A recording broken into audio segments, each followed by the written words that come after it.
ମୁଁ ନିଜେ ଦେଖିଛି ବହୁତ the very day insulin stop exactly ଯେଉଁମାନେ କହନ୍ତି କି ଥରେ ଇନ୍ସୁଲିନ୍ ଲାଗିଲେ ଲାଇଫ୍ ଟାଇମ୍ ଲାଗିବ that is a wrong concept. ଆପଣ ସେଇ ଲୋକମାନଙ୍କୁ କ'ଣ ଆଡଭାଇସ୍ ଦେବେ? ସେ ମୁଁ ସେମାନଙ୍କୁ କହିବି ଆପଣଙ୍କ ମନରେ ଯେଉଁ ପ୍ରକାର ଭ୍ରାନ୍ତ ଧାରଣା ଅଛି ସେଇଟା ଭୁଲ। ଇଟ୍ is A myth. After 5 days of our program ଆପଣଙ୍କ ଫାଷ୍ଟିଂ ସୁଗର 118କୁ ଆସିଲା without medicine. Without medicine also. ୟାଙ୍କର ଯେମିତି 3843 ଥିଲା, 1 day ସ୍କିପ୍ କଲା ପରେ ତାଙ୍କର 188କୁ ପଳେଇ ଆସିଲା, ଦେନ୍ 154କୁ ଆସିଲା, ଦେନ୍ 123କୁ ଆସିଲା, ଦେନ୍ ନାଉ ଟୁଡେ 118କୁ ଆସିଲା। ତାମାନେ କ'ଣ ତାଙ୍କ ବଡି କ୍ଲିନିଂ ମୋଡକୁ ପଳେଇ ଆସିଲା। ଆଇ ଥିଙ୍କ ଆପଣଙ୍କର 1-2 କିଲୋ ୱେଟ୍ ଲସ୍ ବି ହେଇଗଲାଣି, right? So that visceral fat is coming down.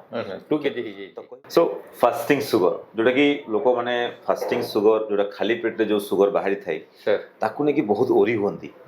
ଆପଣଙ୍କର 343 ଥିଲା ଯେତେବେଳେ ଆମ ପ୍ରୋଗ୍ରାମ ଷ୍ଟାର୍ଟିଂରୁ ଆପଣ ଆସିଥିଲେ, ଆଜ୍ଞା, କିନ୍ତୁ ଏବେ ଦେଖୁଛୁ after 5 days of our program ଆପଣଙ୍କ ଫାଷ୍ଟିଂ ସୁଗର 118କୁ ଆସିଲା without medicine also. Okay, so ଏଇ ବିଷୟରେ ଆପଣ ଯେଉଁମାନଙ୍କର ଫାଷ୍ଟିଂ ସୁଗର ହାଇ ରହୁଛି, ଡାଇବେଟିସ୍ରେ ସଫର ହେଉଛନ୍ତି, ସୁଗର କଣ୍ଟ୍ରୋଲ ହେଉନି, ଆପଣଙ୍କ ଛୋଟିଆ ମେସେଜ୍ କ'ଣ ରହିବ ସେମାନଙ୍କୁ? ମୋର ଏଇ ମେସେଜ୍ ରହିବ ଯେ ଆପଣମାନେ ଯେଉଁମାନେ ସଫରିଂ କରୁଛନ୍ତି ବା ଡାଇବେଟିକ୍ସରେ ଆପଣ ନିଜକୁ ବହୁତ ହୀନ ମନେ କରୁଛନ୍ତି, ଡାଇବେଟିସ୍ କମୁନି, ଡାକ୍ତର ପାଖକୁ ଦୌଡ଼ି ଦୌଡ଼ି ହାଲିଆ ହେଉଛନ୍ତି, ଏବଂ ସେ କେସ୍ରେ ମୁଁ ଆଜି କହୁଛି ମାଧବ ସାର୍ଙ୍କର ଯେଉଁ ଡାଇବେଟିସ୍ ରିଭରସାଲ କେନ୍ଦ୍ର ହେଇଛି, ଇଟ୍ ଇଜ୍ ଏ ହୋଲିଷ୍ଟିକ୍ ଆପ୍ରୋଚ୍।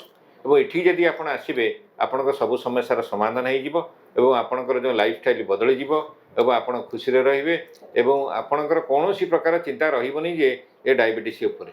ଆପଣଙ୍କ ସାଙ୍ଗରେ ଆଉ ବହୁତ ପେସେଣ୍ଟ ଆସିଥିଲେ ଯେଉଁମାନେ ଇନ୍ସୁଲିନ୍ ନେଉଥିଲେ, ଯେଉଁମାନେ ମଲ୍ଟିପୁଲ୍ ମେଡିସିନ୍ ନେଉଥିଲେ, ସାର୍ ଆପଣ ନିଜେ ଦେଖିଥିବେ ନିଜ ଆଖିରେ। ମୁଁ ନିଜେ ଦେଖିଛି ବହୁତ the very day insulin stop. Exactly ଯେଉଁମାନେ କହନ୍ତି କି ଥରେ ଇନ୍ସୁଲିନ୍ ଲାଗିଲେ ଲାଇଫ୍ ଟାଇମ୍ ଲାଗିବ, that is a wrong concept. ଆପଣ ସେଇ ଲୋକମାନଙ୍କୁ କ'ଣ ଆଡଭାଇସ୍ ଦେବେ? ମୁଁ ସେମାନଙ୍କୁ କହିବି ଆପଣଙ୍କ ମନରେ ଯେଉଁ ପ୍ରକାର ଭ୍ରାନ୍ତ ଧାରଣା ଅଛି ସେଇଟା ଭୁଲ। ଇଟ୍ ଇଜ୍ ଏ ମିଥ୍। ୟେସ୍। ତେଣୁ ଆପଣ ତାକୁ କେମିତି ହଟେଇବେ, ଯେହେତୁ ଆର ଆୱାରନେସ୍ ଆପଣଙ୍କ ପାଖରେ ନାହିଁ, ଆମେ ଏ ମେସେଜ୍ ଦେଉଛୁ, ଆପଣ ଏଇଠିକି ଆସନ୍ତୁ ଏବଂ ତାର ସମାଧାନ କରି ସମ୍ପୂର୍ଣ୍ଣ ରୂପେ ସୁସ୍ଥ ହୋଇଯାଆନ୍ତୁ। ୟେସ୍ ଫ୍ରେଣ୍ଡ, ଏମିତି ବହୁତ ଲୋକଙ୍କର ଏମିତି ମାନେ ମିଥ୍ ଅଛି ଡାଇବେଟିସ୍ରେ କି ଥରେ ଯଦି ଡାଇବେଟିସ୍ ହେଇଗଲା ଆମେ ରିଭର୍ସ କରିପାରିବାନି, ଆମେ ଲାଇଫ୍ ଟାଇମ୍ ନେବାକୁ ପଡ଼ିବ। ସୋ ଆପଣ ମନେ ରଖନ୍ତୁ, ଧ୍ୟାନ ଦିଅନ୍ତୁ, ଡାଇବେଟିସ୍ ଗୋଟେ ଏମିତି ରୋଗ ନା ଆପଣଙ୍କ ସବୁ ଅର୍ଗାନ୍ସକୁ ଡ୍ୟାମେଜ୍ କରିଥାଏ। ୟେସ୍, ଆମେ କ୍ଲାସେସ୍ରେ କମ୍ପ୍ଲିକେସନ୍ ବିଷୟରେ କହିଛୁ ଆଣ୍ଡ ଆମେ କେତେଟା ପ୍ରୋଫାଇଲ୍ ଟେଷ୍ଟ କରୁ ତାଙ୍କର, C peptide level, HOMA IR, fasting insulin, ଗୋଟେ କେହି କରନ୍ତିନି, right? And this a unique program in my protocol. ଆପଣ ଦେଖିବେ କି ଆମେ ସେଟା କଲା ପରେ ପେସେଣ୍ଟକୁ କହିଦେଉ କେତେ ଦିନ ଲାଗିବ ଭଲ ହେବା ପାଇଁ, କେତେ ମାସ ଲାଗିବ, ରାଇଟ୍?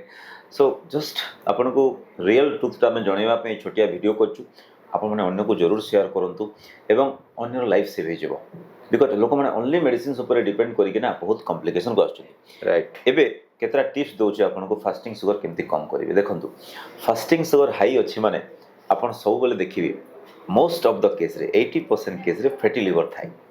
ଓକେ, ସୋ ପ୍ରଥମ ପ୍ରୋଟୋକଲ୍ କ'ଣ? ଲିଭରକୁ କ୍ଲିନ୍ କରିବା। ସେକେଣ୍ଡ ଜିନିଷ, ଯଦି ଫାଷ୍ଟିଂ ସୁଗର ହାଇ ଅଛି ଆପଣ ଦେଖିବେ ଆପଣଙ୍କ ଭିଟାମିନ୍ ଡି ଲୋ ଥିବ, କମନ୍। ସୋ ଭିଟାମିନ୍ ଡି କୁ ହାଇ କରିବାର ଅଛି। ଓକେ, ଭିଟାମିନ୍ ଡି କେମିତି ହାଇ କରିବେ? ଭିଟାମିନ୍ ଡି ରିଚ୍ ଫୁଡ୍ ମୋର ଭିଡ଼ିଓ ସେକ୍ସନରେ ଆପଣ ମିଳିଯିବ, ଆପଣଙ୍କୁ ଭିଟାମିନ୍ ଡି ରିଚ୍ ଫୁଡ୍ ଆପଣ ବି ଦେଖିଦେବେ। ଥାର୍ଡ଼ ଜିନିଷ, ଫାଷ୍ଟିଂ ସୁଗର ହାଇ ରହିବାର କାରଣ ହେଉଛି dawn phenomena. That's also a physiological, but ଆପଣ ଯେତେବେଳେ ଆପଣ ରାତି ସାରା ଠିକ୍ ଥିବ କିନ୍ତୁ ସକାଳୁ ଯେତେବେଳେ ଆପଣ ଉଠୁଛନ୍ତି ଆପଣଙ୍କ ବଡ଼ିକୁ ଏନର୍ଜି ନିଡ୍ କରିବ, ସମ୍ ହର୍ମୋନ୍ସ ଗ୍ଲୁକୋନିଓଜେନେସିସ୍ କରିବେ, ଲିଭରରୁ ଯେଉଁ ଗ୍ଲାଇକୋଜେନ୍ ଥିବ ତାକୁ ଭାଙ୍ଗିକି ସୁଗରକୁ କନଭର୍ଟ କରିଦେବେ। ଓକେ, ତ ସେଇ ଜିନିଷ ଆପଣଙ୍କୁ ଜାଣିବାର ଅଛି। And how to avoid that? ଆପଣ କୁହାହେଇଥିବ ଆପଣ ଫାଷ୍ଟିଂ କେବେ କରନ୍ତୁନି। ମନେ ରଖନ୍ତୁ, ଆପଣ ଯଦି ନା ଫାଷ୍ଟିଂ କରିବେ, ଯଦି ବ୍ରେକଫାଷ୍ଟକୁ ସ୍କିପ୍ କରିଦେବେ, ୟେସ୍, ବ୍ରେକଫାଷ୍ଟକୁ ଯଦି ସ୍କିପ୍ କରିଦେବେ ଆପଣ ଦେଖିବେ ଆପଣଙ୍କ ଫାଷ୍ଟିଂ ସୁଗର ସପୋଜ୍ 200 ସମଥିଙ୍ଗ ଅଛି, ୟାଙ୍କର ଯେମିତି 3843 ଥିଲା, 1 day ସ୍କିପ୍ କଲା ପରେ ତାଙ୍କର 188କୁ ପଳେଇ ଆସିଲା, ଦେନ୍ 154କୁ ଆସିଲା, ଦେନ୍ 123କୁ ଆସିଲା, ଦେନ୍ ନାଉ ଟୁଡେ 118କୁ ଆସିଲା। ତାମାନେ କ'ଣ ତାଙ୍କ ବଡି କ୍ଲିନିଂ ମୋଡକୁ ପଳେଇ ଆସିଲା। ଆଇ ଥିଙ୍କ ଆପଣଙ୍କର 1-2 କିଲୋ ୱେଟ୍ ଲସ୍ ବି ହେଇଗଲାଣି, right? So that visceral fat is coming down. 2 kg ହେଇଯାଇଛି। ତ କହିବାର ମାନେ ଫ୍ରେଣ୍ଡସ୍, ଆପଣମାନେ ବି ଜରୁର ଏଇ ମେସେଜଟାକୁ ଅନ୍ୟକୁ ଫରୱାର୍ଡ଼ କରନ୍ତୁ। ଆମର 5 days ପ୍ରୋଗ୍ରାମ୍ସରେ ଆପଣମାନେ ବି ଜଏନ୍ ହେଇପାରିବେ।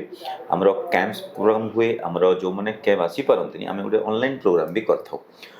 ଅନଲାଇନ୍ରେ ଆପଣଙ୍କୁ ଏଜୁକେସନ୍ ଦେଇଥାଉ, ଭିଡ଼ିଓ କନସଲଟେସନ୍ ହେଇଥାଏ ଆପଣଙ୍କ ସହିତ, ଏବଂ ଆପଣ ଯଦି ରିଏଲି ଏଇ ବେନିଫିଟ୍ ଉଠାଇବା ପାଇଁ ଚାହୁଁଛନ୍ତି ନା ମିସ୍ କରନ୍ତୁନି।